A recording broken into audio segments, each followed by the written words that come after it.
Hi guys. सो आज का जो पेपर है जो मैं आपको बताने वाला हूँ टीजीटी टैट का थर्ड पार्ट है। एक्चुअली इससे पहले भी जो है हम लोग मैंने जो है पेपर डाल रखा है आपका टीजीटी टैट का जो हमारा कल हुआ था। सो अगर आपको लगता है कि आपके कुछ क्वेश्चन सही नहीं हैं या आप उनको चेक करना चाहते हैं तो यहाँ पर से आप चेक कर सकते हैं। बिकॉज मैं ये बताना चाहता हूँ कि इससे पहले मैंने वो सारी चीज़ें जिसमें मैंने इंग्लिश को इफ़ आई वांट टू से इंग्लिश मैंने कवर अप कर लिया है, मैथ्स का जो सेक्शन था वो कर लिया है और जीके वाला सेक्शन कर लिया है। तो आज तो हमारा पहला सेक्शन मैं आपका करने वाला हूँ तो वो है साइकोलॉजी को लेकर के। ये जो है सीरीज सी थी जो हमने कंप्लीट की है, तो ये सीरीज सी का है। तो चलिए आगे बढ़ते हैं, पर आगे बढ़ने से पहले प्लीज़ चैनल को सब्सक्राइब कर लें और जो बेल आइकन को ज़रूर हिट करें ताकि आपको इस तरह के वीडियो की नोटिफिकेशन समय पे मिल जाए। और इसके अलावा मैं और बहुत सारे वीडियो डाल रहा हूँ जिसमें भी आपको बहुत सारा हेल्प हो सकती है। ओके, तो गाइज चलते हैं अब हमारे मेन टॉपिक की तरफ। सेक्शन ए था सीरीज सी का, जिसमें साइकोलॉजी पूछी गई थी और इसका पहला क्वेश्चन था निम्नलिखित में से कौन सी गार्डनर ओके कौन से गार्डनर द्वारा दिए गए बुद्धि का एक प्रकार नहीं है। तो एक प्रकार नहीं है, देखो इसमें थी आपका musical intelligence, linguistic intelligence, creative intelligence या लॉजिकल मैथमेटिकल इंटेलिजेंस। तो इसका जो आंसर है वो था आपका क्रिएटिव, राइट। ये इन्होंने नहीं दिया था। अगला था हमारा सीखना विकास की प्रक्रिया है, कथन किसके द्वारा कहा गया है। तो किसके द्वारा कहा गया, ये बहुत बार रिपीट होता क्वेश्चन, वुडवर्थ द्वारा, मतलब वुडवर्थ द्वारा कहा गया। दूसरे का ए आंसर है। तीसरा है डैडेश के अनुसार हम जीवन की प्रत्येक अवस्था में एक विशेष मनोसामाजिक दुविधा का सामना करते हैं, राइट। किस तरह की करते हैं, जेम्स कॉलमैन ने कहा था, एरिक्सन ने कहा था, या लॉरेंस कॉलवर्क ने कहा था, या सिगमंड फ्राइड ने कहा था। तो ये कहा था आपका, दैट इज इसका आंसर बी है, एरिक ओके एरिक्सन ने इसको कहा था। और तीसरा क्वेश्चन था हमारा मॉडलिंग का मॉडलिंग का संप्रत्यय दिया गया है। तो इसमें क्या रहेगा आपका मॉडलिंग का संप्रत्यय। तो इसका जो आंसर है हमारा जो है अल्बर्ट बंडूरा के द्वारा ये बताया गया है, जेबी के द्वारा, फ्राइड के द्वारा, या बायो बायोसिक के द्वारा नहीं बताया गया। तो बाकी ऑप्शन नहीं है, इसका ऑप्शन ए है। अगला था कि निम्नलिखित में से कौन सा अर्जित प्रेरक का उदाहरण नहीं है। अर्जित, ठीक है, तो नहीं है, तो भूख जो है अर्जित प्रेरक का नहीं है, वो हम जो है हमें अपने आप रखते हैं। नेक्स्ट है कि पियाजे के अनुसार 2 से 7 वर्ष के बीच का बालक संज्ञात्मक विकास डैश अवस्था में है। तो किस अवस्था में होता है वो, तो इसका आंसर भी आपका ए रहेगा, पूर्व सक्रियात्मक अवस्था, राइट। आप पूछते हैं प्री ऑपरेशनल स्टेज होती है उसके में रहता है। विकास डैश से डैश की ओर बढ़ता है, किससे किसकी ओर बढ़ता है, तो इसका था सामान्य से विशिष्ट की तरफ। जो विकास होता है हमारा वो सामान्य से विशिष्ट की तरफ होता है। एंड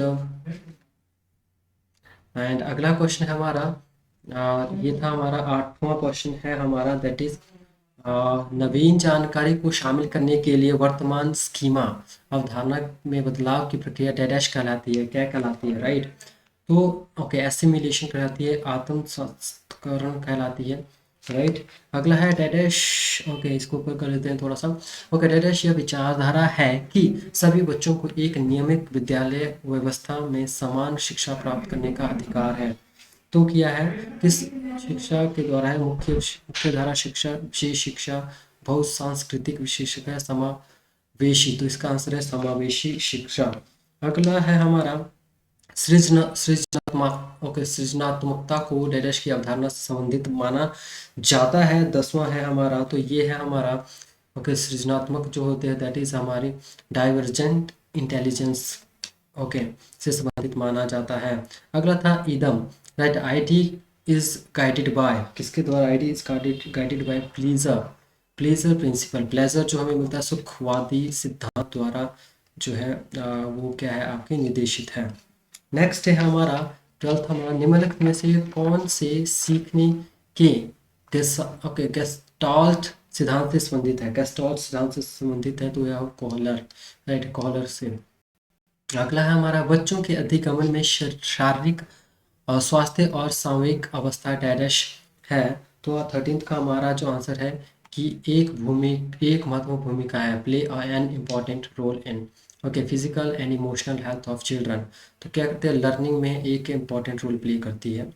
ओके ओके, वह चाइल्ड जिसकी मानसिक आयु उसकी ओके क्या अनु ओके कालानुक्रमिक आयु से ज़्यादा होती है, डैश कहलाते हैं, क्या कहलाते हैं वो, राइट।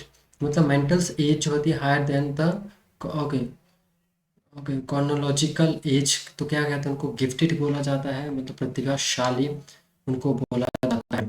ओके, एक 10 वर्ष के बालक की बुद्धि लब्धि कितनी होगी जिसकी मानसिक आयु 12 वर्ष है, तो कितनी होगी उसकी, दैट इज 120 होगी, राइट। नेक्स्ट है हमारा 16वां क्वेश्चन था हमारा, पूर्व अनुभव के आधार पर संवेदना को अर्थ प्रदान करने वाला कहलाता है, संवेदना प्रत्यक्षीकरण, अभिप्रेरण या फिर कल्पना, तो परसेप्शन कहलाता है, मतलब बी इसका आंसर रहेगा। अगला है, निम्नलिखित में से कौन सा बुद्धि का सिद्धांत नहीं है, बुद्धि का सिद्धांत नहीं है, ओके तो प्रत्यागमन, ओके थ्योरी ऑफ रेग्रेशन, जो ये बुद्धि का सिद्धांत नहीं है। नेक्स्ट है हमारा 18वां क्वेश्चन, निम्नलिखित में से कौन सा विकासात्मक विकार का उदाहरण है, विकासात्मक ओके विकार, तो बौद्धिक अक्षमता जो होती है बच्चों में। अगला था हमारा 19वां, ओके तो इसमें है कि एकांत प्रिय संकोची आदर्शवादी और आत्मगत दृष्टिकोण वाले व्यक्ति युंग के अनुसार दिए गए व्यक्तित्व के वर्गीकरण में किस वर्ग में आते हैं, तो वो अंतर्मुखी में आते हैं, जो अपने आप में ही रहते हैं, जैसे यहाँ पर बताया भी गया, person having lonely timid idealistic and self centred nature किसमें पाया जाता है, तो इंट्रोवर्ट में ये पाया जाता है, ये आपने देखा भी होगा। अगला था हमारा गैसार्ड का अर्थ है समग्र रूप से, एज अ होल, राइट। निम्नलिखित में से कौन सा, अगला है निम्नलिखित में से कौन सा द्वितीयक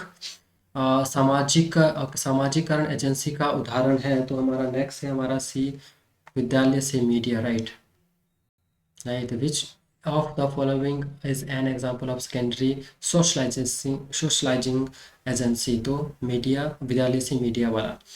ओके, अमन हमेशा समस्या के एकाधिक समाधानों के बारे में सोचता है, इनमें से काफ़ी समाधान मौलिक होते हैं। अमन किन गुणों को प्रदर्शित कर रहा है, तो वो कौन से गुणों को प्रदर्शित कर रहा है, तो वह है सृजनात्मक, क्रिएटिव थिंकर के बारे में। अगला, निम्नलिखित में से कौन से कारक अधिगमन को प्रभावित करते हैं, कौन से करते हैं, तो वो है आपके जैसे विद्यार्थी की अभिरुचि, मतलब विच of the following facts learning, जो लर्निंग को इफेक्ट करते हैं, विद्यार्थी की जो अभिरुचि होती है वो, या फिर जो रुचि होती है, इंटरेस्ट होता है, विद्यार्थी की सामूहिक स्वास्थ्य, इमोशनल हेल्थ ऑफ स्टूडेंट्स, और विद्यार्थी का सामाजिक एंड सांस्कृतिक संदर्भ, social and cultural context of the student. ये सारे ऊपर वाले आते हैं, सारे के सारे हैं, तो उपरोक्त सभी ये सारे के सारे इसके आंसर हैं। नेक्स्ट था हमारा 24वां हमारा था कि जन्म से किशोरावस्था तक बच्चों में विकास किस क्रम में होता है, तो किस क्रम में होता है, राइट। तो ये होता है हमारा दैट इज, पहले होता है सेकेंडरी, फिर होता है कॉन्सेंट्रेट एंड फिर होता है एब्स्ट्रैक्ट, राइट। तो ये हमारा बी इसका आंसर रहेगा। अगला था डैश के अनुसार बच्चों के चिंतन के बारे में सामाजिक प्रक्रियाओं एवं सांस्कृतिक संदर्भ के प्रभाव को समझना आवश्यक है, इसके अनुसार है, तो यह है आपका लेव वायव ओके वायव की की ओके। नेक्स्ट है हमारा हार्वर्ड गार्नर के बहुबुद्धि सिद्धांत के अनुसार तार्किक गणितीय बुद्धि वाले व्यक्ति की क्या विशेषताएं हो सकती हैं, तो 26वां का आंसर है दैट इज ओके ध्वनि, ताल या शब्दों के अर्थ के प्रति संवेदनशीलता, या फिर आपका था दृश्य स्थानिक प्रवेश का सटीक रूप से ग्रहण करने की योग्यता, संगीत में अभिव्यक्तियों की आवाज के स्तर, ताल तथा सौंदर्यपूर्वक गुणों को उत्पन्न करने एवं प्रशंसा करने की योग्यता, पैटर्न को खोजने तथा एक एवं तर्क की लंबी श्रृंखला को हल करने की क्षमता और संवेदनशीलता, तो डी इसका आंसर रहेगा, राइट। मतलब कौन सी आपकी हॉवर्ड ओके गार्नर्स के अनुसार जो लॉजिकल मैथमेटिकल इंटेलिजेंस तो एक पर्सन में है, तो वो किससे रिलेटेड है, तो आपका यह है sensitivity and the capacity to detect pattern and handle long chain of reasoning, right, ये इसका आंसर रहेगा। नेक्स्ट है गाइस हमारा अगला है दैट इज वह प्रक्रिया जिसके द्वारा बच्चे आदतों, कौशलों, मूल्यों एवं अभिप्रेरणा को विकसित करते हैं और जो उन्हें समाज का जिम्मेदार सदस्य बनाती हैं, उसे क्या कहा जाता है? तो क्या कहा जाता है? उसे कहा जाता है समाजीकरण। समाजीकरण मतलब सोशलाइजेशन में ऐसा होता है।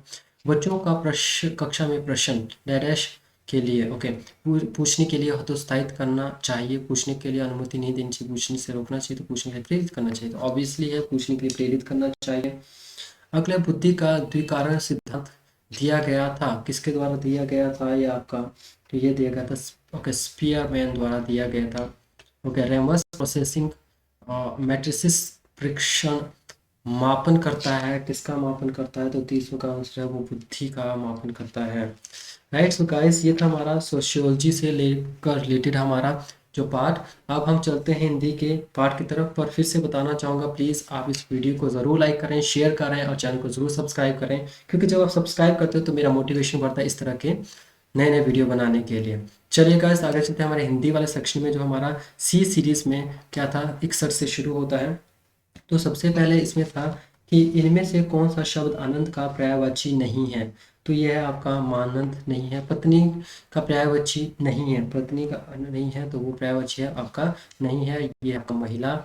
अगला है आपका ओके सुनहु राज ओके राम जेहि शिव धनु तोड़ा ओके सहस भाव समसो रिपु मोरा सो बिलगाओ बिहाई समाजा ना तमारे जही सब राजा। उपयुक्त पंक्ति में से कौन सा रस है? कौन सा रस है? तो ये वीर रस इसमें हमें ओके फिर होता है। तम्बाकू किस भाषा का है? तो ये पुर्तगाली भाषा का है, तो इसमें से जो है कोई आंसर नहीं है, तो आपको 20 मार्क मिलेगा इसमें से भी। नेक्स्ट चलता है हमारा ओके कमीज किस भाषा का शब्द है? तो कमीज हमारा पुर्तगाली भाषा का शब्द है। अगला है पाठ योजना के निर्माण से संबंधित ब्लूम उपागमन के चरणों में शामिल नहीं है। तो नहीं है, क्या नहीं है? तुलना शामिल नहीं है। सो गाइज अगर आपको लगता है कि कोई क्वेश्चन का जो आंसर सही नहीं है तो प्लीज़ कमेंट सेक्शन में ज़रूर बताएं, ताकि मैं आपके लिए उसका आंसर ढूंढ करके दोबारा किसी से पूछ करके या मेरे टीचर से पूछ करके आपको बता सकूँ। अनुवाद प्रक्रिया में कौन सा तत्व शामिल नहीं है? तो कौन सा तत्व शामिल नहीं है इसमें से? वो शैली निर्धारण करना शामिल नहीं है। शिक्षक का वाचन होता है, क्या होता है? शिक्षण का वाचन एक आदर्श वाचन माना जाता है। ओके अगला था हमारा प्रलाप या विलाप। प्रलाप का आशय व्यर्थ की बकवास अथवा बड़बड़ करना, किंतु विलाप का आशय क्या है? तो विलाप का आशय होता है मतलब जो रो रो करके दुख प्रकट करने की क्रिया को कहते हैं। सर्वोत्तम शब्द सबसे सर्वश्रेष्ठ क्रम में कविता कहलाते हैं। यह किस पाश्चात्य विद्वान का कथन है? किसका है? तो ये कॉलरिज का कथन है। तहसीलदार जेल खाना खून पसीना शब्द डेडश से हैं। तो ये क्या है? तो गाइस इसका आंसर मुझे नहीं मिल पाया है, तो प्लीज़ अगर आपको पता है तो प्लीज़ इसको कमेंट सेक्शन में ज़रूर बताएं।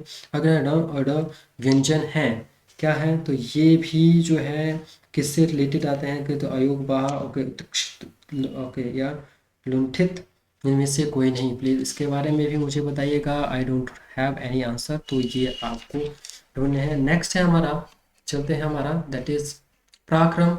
ओके तो पराक्रम में उपसर्ग है, क्या है? तो परा इसमें उपसर्ग है। मार अगला है हमारा 74वां क्वेश्चन है मारपीट में कई लड़ाके घायल हो गए, रेखांकित शब्द कौन सा विशेषण है? कौन सा विशेषण है? गुणात्मक, परिणात्मक, परिणामवाचक या संख्यावाचक या सर्वनामिक? कौन सा है? तो गुणवाचक है या कौन सा है? तो ये परिणामवाचक है। राइट। अगला है प्रत्यय के आधार पर व्यंजनों के भेद, तो कितने हैं? 2 हैं।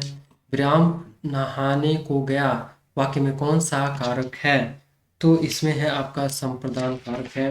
अगला है नीलाम्बुज का शब्द में कौन सा समास है? तो ये अगला है नीलाम्बुज में तो ये है आपका कर्मधारय समास है। कान में तेल डाले बैठे रहना का मतलब क्या हुआ? लोकोक्ति का तो मतलब कुछ सुनने के लिए तैयार न रहना, चाहे कुछ भी बोले। ये जो चिन्ह दिया गया है, ये जो आपके पास है, चिन्ह का उच्चारण क्या होता है? राइट। तो गाइज इसका ओके उच्चारण होता है कहाँ से? नाक से, मुंह से, जीवा से, तालु से। तो इसका आंसर मुझे नहीं पता गाइज, प्लीज मुझे जरूर बताएं। रणन शब्द से अभिप्राय है, रणन शब्द से अभिप्राय है। सॉरी ये भी मुझे नहीं मिल पाया है। ऐसा हमारा 81वां क्वेश्चन था रचना की दृष्टि से क्रिया के कितने भेद होते हैं? तो ये 4 होते हैं। वर्षा एकाएक होने लगी, रेखांकित में क्रिया विशेष कौन सा क्रिया विशेषण है? तो ये रीतिवाचक है, रीतिवाचक। ओके ओके, जिगीषा गाती है, ये कौन सा है? तो सकर्मक क्रिया है। झगड़ालू में प्रत्यय है, झगड़ालू में क्या प्रत्यय है? तो ये आलू इसका प्रत्यय है। नेक्स्ट था हमारा 50वां क्वेश्चन था, यदि निशा आई होती तो मैं अवश्य चलता। वाक्य में कौन सा भूतकाल है?